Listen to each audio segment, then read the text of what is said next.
Hi cuties, how are we? Don't mind the sun again. I'm just getting ready to head out because I'm picking another Yuri Herrera book. It's called The Transmigration of Bodies, and that sparked an idea. I thought for this week we could do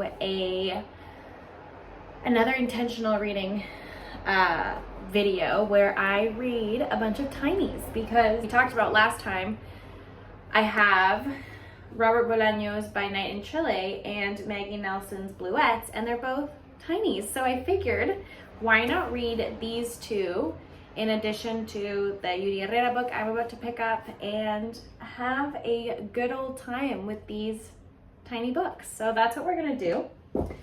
Don't mind me being extra and wearing a little mini dress to the library. It's arguably the last sunny day that we have until next year. Yeah, I know, living in the Pacific Northwest is truly a sad existence, but what can you do? So I just thought and I found this random dress that I've maybe worn once. So I thought, you know what, let's get cute. Let's go say hi to all my baes at the library and show them what's up. So that's what I'm doing. So yeah, my book is on hold for me, and I'm gonna return Infinite Country, which I absolutely adored. I can't wait to talk about it. It was so fire. So yeah, I'm gonna do a little returning, a little pickup, and maybe see what else calls my name while we're there, because actually I haven't been to the library in a hot minute, so we're long overdue for a little visit, so I'm excited. Let's go. I am deeply inspired by Ben's latest video, whom is my booktube bestie and bestie in real life, and so he was showing us his gorgeous outfit, so maybe subconsciously I was like, you know that dress you've never worn? It's time. So here we are, dress, and I'm trying to make it more chill by wearing my Vans and this stunning bag who my friend Hannah made, and it is just absolutely gorgeous. I love her. So yes, that is my outfit. Now we are ready to roll. So we've had an outfit change because things took a turn for the dreary. It's way later on in the day, and it's a lot cooler. So I've put on a fuzzy sweater, and I wanted to update you because I don't know how I managed to do this. I've literally never done this before, but I managed to send my book, the Yuri Herrera book, to a different branch. So could not pick up the book I intended to pick up. However, I did spot this, and I thought, you know what, this is a perfect occasion to read this. It is NDN Coping Mechanisms, Notes from the Field by Billy Ray Belcourt, and he is the author of, I'll just go get it because I love this book. He is the author of A History of My Brief Body. I've talked about this book so much. I loved it. Honestly, loved is an understatement. It was just chef's kiss in every way. It was beautiful. Anyway, this is his poetry collection. So as soon as I saw this, I thought, you know what? I am really excited to read this, and this is a perfect opportunity, like I said. So this is what we're going to start off the tiny reading vlog with. I am going to go to the beach in a little bit. We're just riding my bike while Charlie runs. And yeah, I'm going to bring this guy with me. I'm really excited about it. I've heard really great things, and it'll be a good immersion into the world of poetry that I know nothing about. Like, this is gonna be my first poetry collection that I've ever read. So yeah, we'll see how I get on, and I can't wait.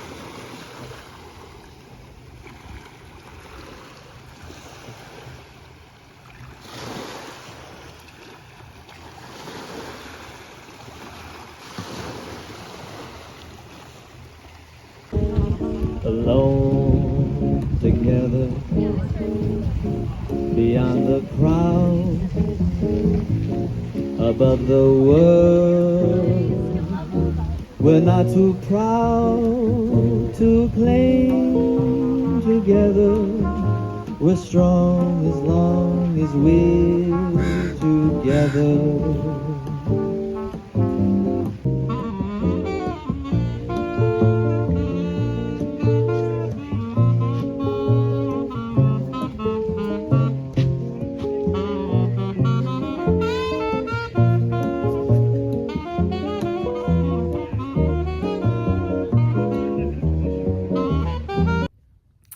So I'm back from our bike ride. Well, my bike ride, Charlie's run. It was so lovely. Oh my gosh, that live music honestly just made my day. So I'm showered, took my contacts out because sometimes my eyes get kind of itchy at the end of the day. But I wanted to mention that I actually finished NDN Coping Mechanisms by Billy Ray Belcourt, my very first poetry collection, and I don't know how I'm gonna talk about this book, so bear with me, because it was such an emotional experience that I don't know how to verbally convey how it made me feel. So beautiful. I'm honestly in complete awe of the raw beauty and the depth through which he writes about his life, observations, really important discussion on the settler colonial violence, and just colonialism in general in a Canadian context. He explores that as well in A History of My Brief Body so beautifully, and this is no exception. It was just really special. I'm so happy I read it. Highly recommend it. It was really experimental in form. Granted, I don't know if this is like a characteristic of poetry. I just thought like poetry was just like line, break, line, break. Meanwhile, I got this. And yeah, it was just, as well as some beautiful photography. I mean, it was such a beautiful experience. Cannot recommend it enough. It was really heavy at parts as well. I just wanted to give him a huge hug, as well as just congratulate him for sharing such vulnerable thoughts, and just, again, just conveying it in the most beautiful, heart-touching way. Yeah, I don't know. I just feel really honored to have read this, and I can't wait to read more of his work, because truly it's just mind-blowing. So yes, I'm not doing a good job of describing this to you. I don't know, man. Poetry is just a whole other realm that I'm not well versed in at all. This is literally my first ever poetry book I've ever read, but surely it won't be my last. So if there's anything you can take from me, a total newbie, is to read this, because what a great, beautiful introduction to the world of poetry. Hi cuties, it is absolutely freezing today, and it's raining, and it's officially fall. It's gonna rain all day. Like, there's no stopping this once it starts. Don't mind my frizzy hairs.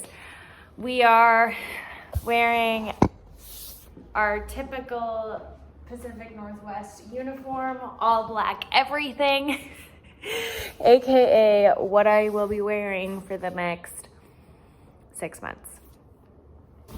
So I wanted to start the next mini, but I actually forgot the book at home. Also, don't mind my pimps right there. Just ignore. I forgot the Roberto Bolaño book by Night in Chile, and I unfortunately sold the last copy in the store. So, and honestly, I just did not pack my bag accordingly this morning, because I weirdly decided to make fresh pesto with 20 minutes to go before I had to leave the house. So I was like frantically trying to make it before I head to work. Don't mind people, just walk it on through. Just me talking to myself. Don't mind me. Anyways. Yes, so I ended up making my pesto, thoroughly enjoyed my lunch. It was delicious, so absolutely worth it. But I didn't have time to pack my bag. So what was in there from before was Patricia Lockwood's Priestdaddy, which I am devouring, and it is such a fun read. I've been reading this in conjunction with the minis. Because this is like my nonfiction pick, and it's so funny. I am in complete awe of how smart this woman is, because she is able to drench everything with such like funny comedic commentary. Just her whole life, everything that happens to her, she manages to write in such a like comedic, entertaining, very funny and insightful way, and I am living for it. So she is we start off the book with her being an aspiring poet, and one of her poems blows up, which I obviously had to Google and read, and it was amazing, so I will link it down below. It's called The Rape Joke. Super good. Anyways, so she's living all over the place, hopping around the country with her partner, and they decide to move back in with her family because they're struggling financially, and her dad is a Catholic priest.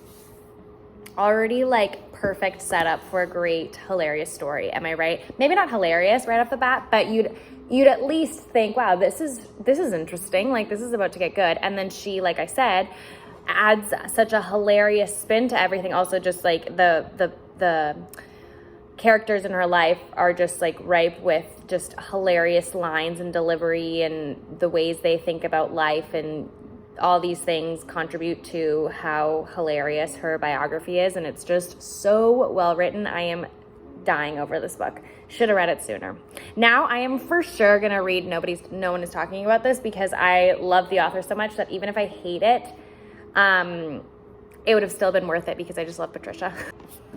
Okay, I wanted to discuss something because I've been thinking about this ever since I watched Alex's phenomenal video talking about the new, I was going to say a genre of men. That's not it. The new kind of man that populates this earth, that we have christened them as the softboi.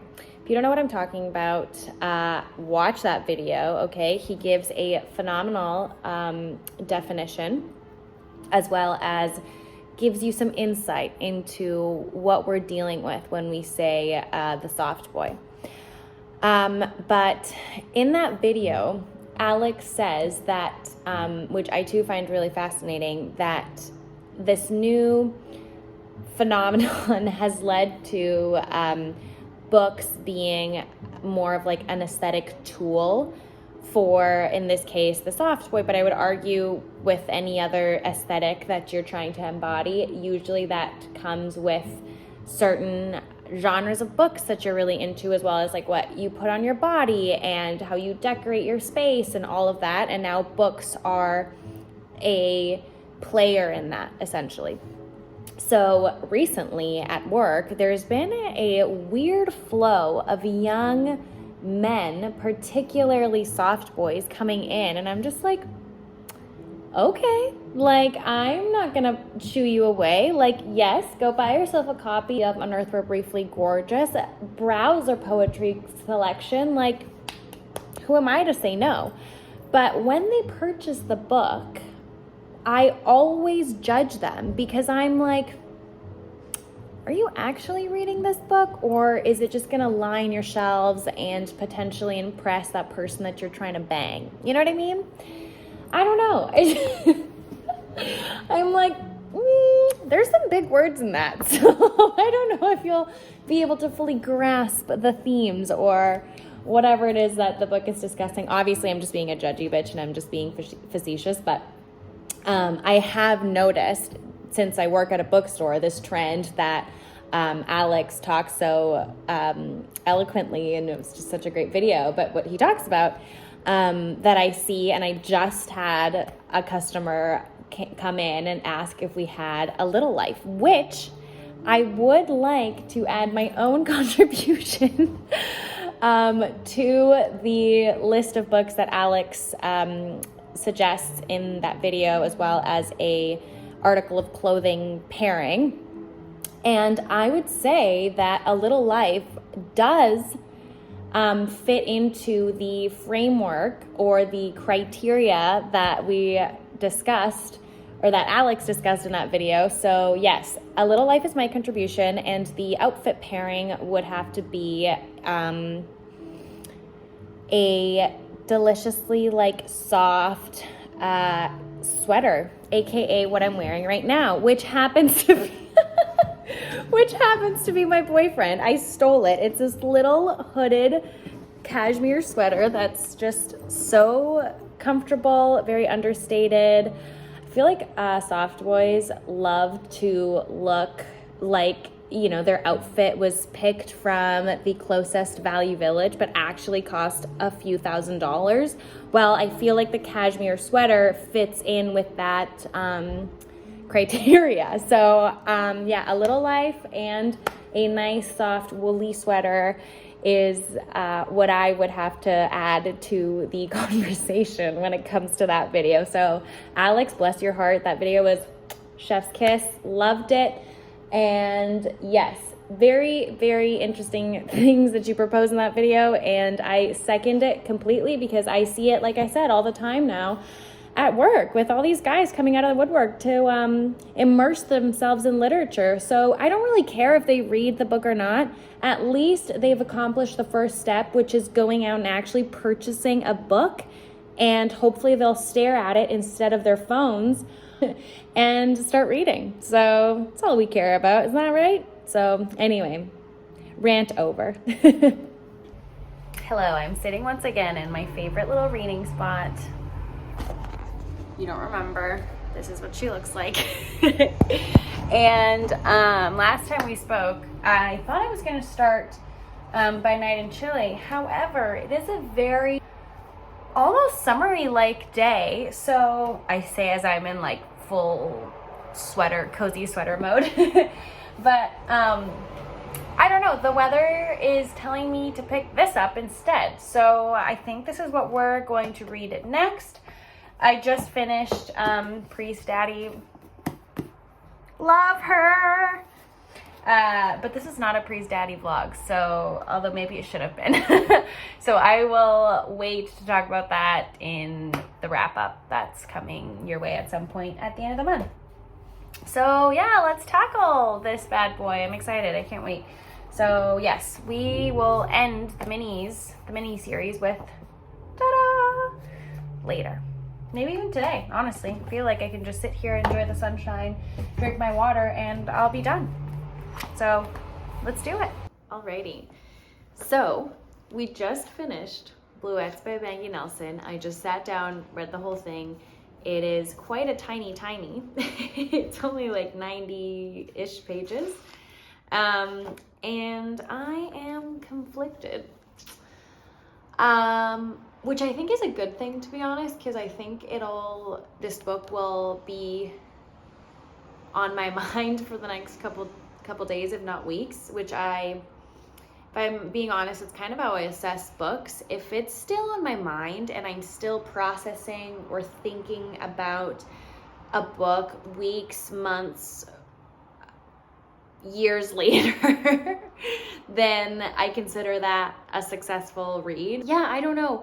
I can see why this book is beloved by many, because it is such an interesting lens through which to analyze the things she's talking about by discussing or framing it through different shades of blue, or using blue as a jumping off point to explore the things she discusses. But I don't know. So basically what you'll find in this book is, yes, it's her love and her infatuation with blue, but through that, or I guess within these pages, you'll hear her talking about this kind of grief or heartbreak that she's going through, and she discusses this partner that she's no longer with, and aspects of her relationship, love, and their intimacy, as well as their demise, I guess, as well as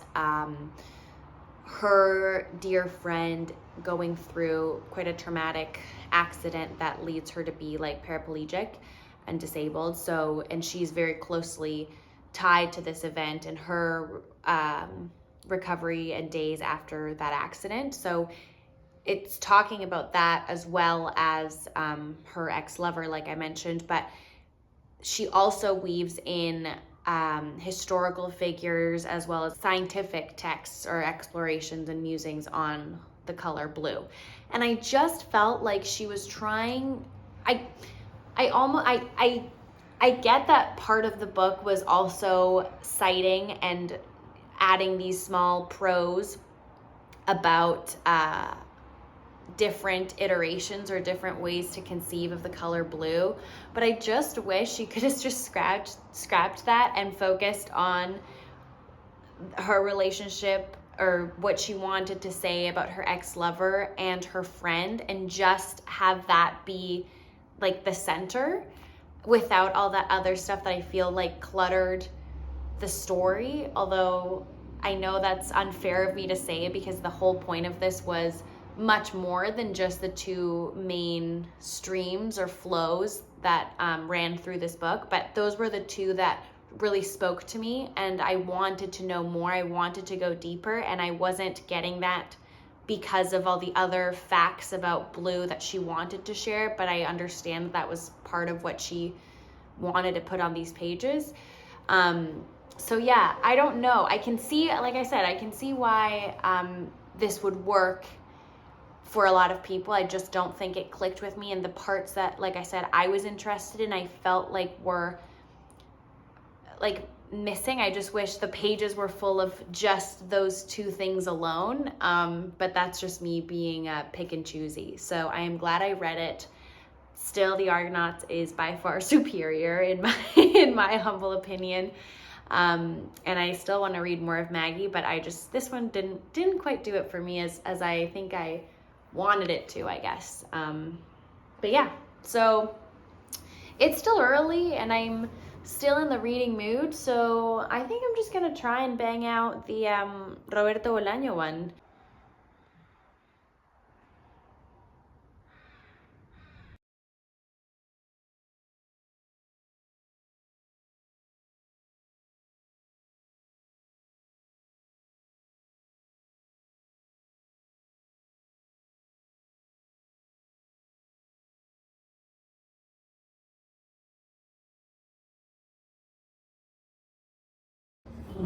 Hi cuties, welcome to another work day. We're getting started with some books. Oh my god, this is so exciting. So we are hosting a book club, and the debut, our debut pick is this Yuri Ferreira collection. It's called 3 novels, and it includes Kingdom Cons, The Transmigration of Bodies, and Science Preceding the End of the World. And oh, look at how gorgeous she is. Beautiful. Love it. Yeah, so they're just Yuri Herrera's 3 short novelas that are now going to be part of an all-encompassing book that you can buy with all 3. So this is super exciting. Oh my goodness. This is a great book mail bright and early. If you haven't read any of Yuri Herrera's work, I've talked about him a lot on this channel. He is quite a famous Mexican author. This is really exciting, and I can't wait for more. But obviously, the intention with this book club is for people to meet new voices and authors and enjoy really interesting stories. So this being one of them. So I'm really stoked about this, and I can't wait to sell a lot of copies. I hope to finish, speaking of translated literature, this is actually a perfect segue for our last mini of this little reading vlog. I am on page 22. I started it last night, but then I got hungry and then I watched a show with my boyfriend, so I could not finish. Time has come to discuss By Night in Chile, at least what I know thus far. So the story itself is written in first person, and we hear the perspective of a dying priest as he's recollecting significant events in his life that he wants to share with us. So the book starts off with him being a young boy and entering the religious Catholic world. So he's like a young seminarian. I think that's the right term. Correct me if I'm wrong. And he is introduced into the literary sphere, at least the Chilean literary sphere, through his friendship with this quite highly esteemed literary critic by the name of Farewell. And the author, the main narrator, he's from Santiago, and he just takes the train to this beautiful estate where this Farewell character is hosting him and several other literary figures. And at first I was like, I am getting grooming, rapey vibes here. Is this gonna be like a dark, twisted novella dealing with sexual assault, religious life, and queerness? But I quickly realized that I don't think that that's where this is going, but that's kind of the eerie, spooky vibes I sensed from the scene that he describes in this estate with this other young poet that's there, also kind of low-key being groomed, I don't know, by Farewell. And there's the super prolific, famous Pablo Neruda, who is a Chilean poet. So they're all having dinner and they're discussing life, philosophy, religion, mostly poetry, really.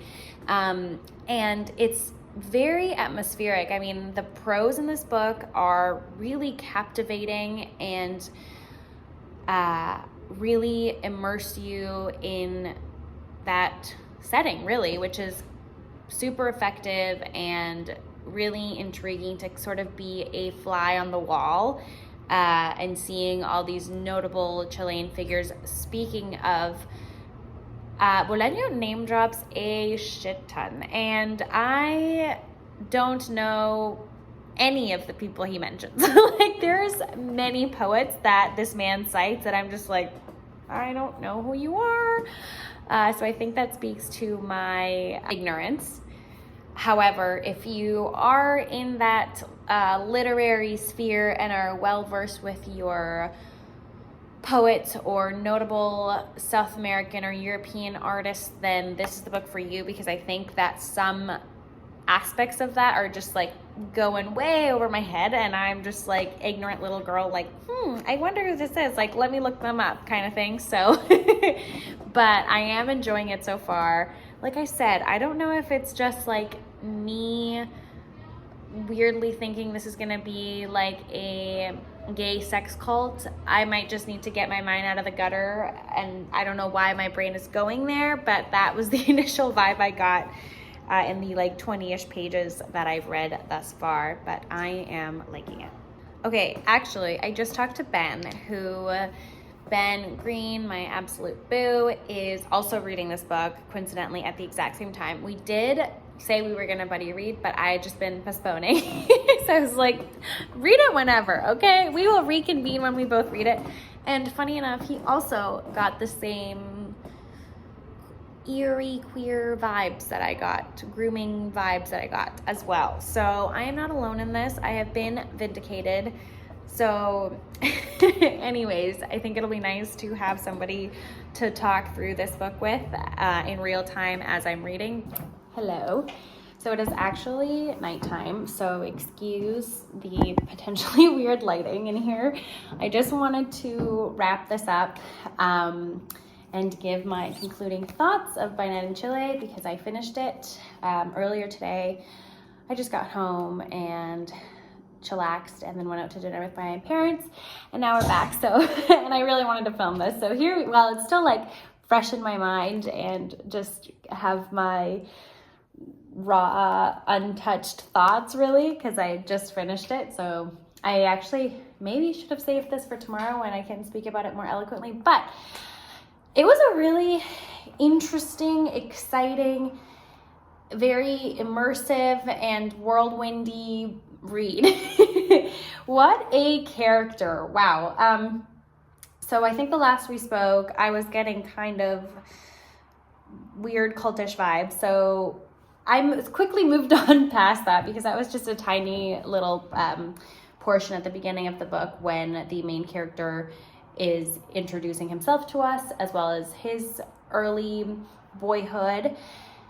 And the book does not stop after that. I mean, the main voice of this book embarks on several journeys. He takes on a position in a local newspaper as a literary critic and becomes quite highly esteemed in that circle. He also writes poetry that he doesn't have the same kind of reception as his literary criticism does, and he's in these really highly esteemed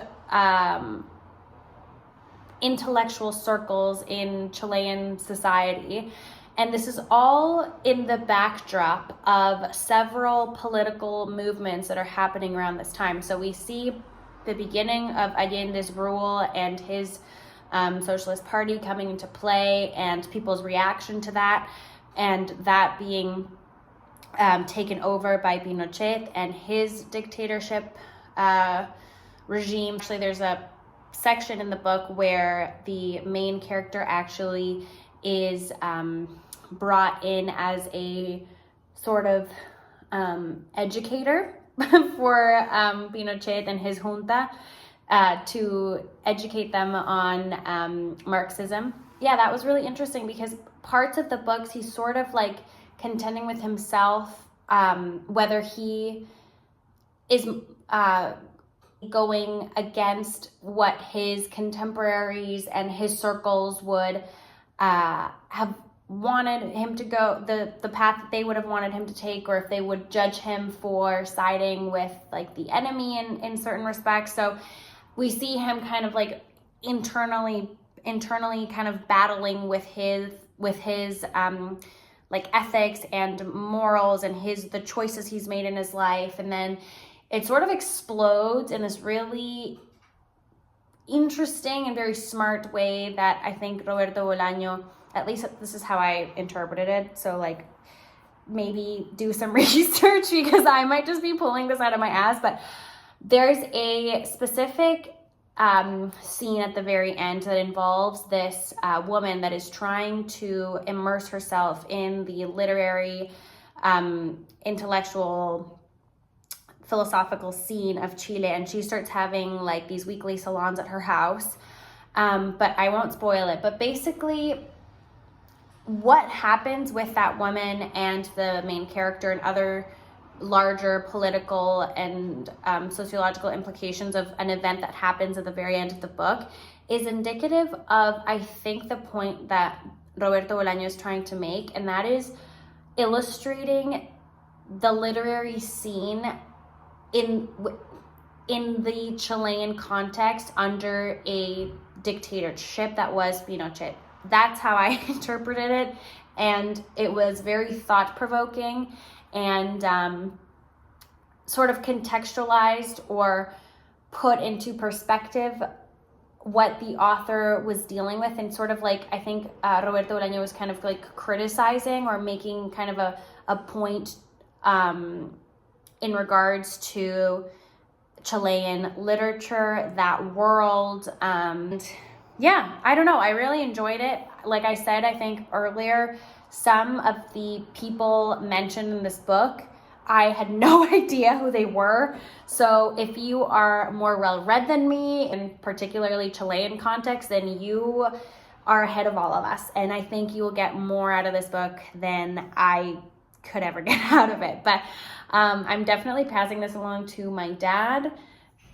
Too bad it's not in Spanish, so maybe I will try and find the original version of this, but I highly recommend it. It's very thought-provoking, and it's one of those books that I feel like the prose were really exciting and complex and made you constantly be thinking and wanting to understand or unlock what Roberto Bolaño is trying for you to get from the picture he's trying to paint, if that makes sense. So yeah, I want to read more of his. This was a powerful little book. Like I said, I think for a mini to be successful, it says a lot about the author, considering how much of a deliberate effort it is to construct such a vivid,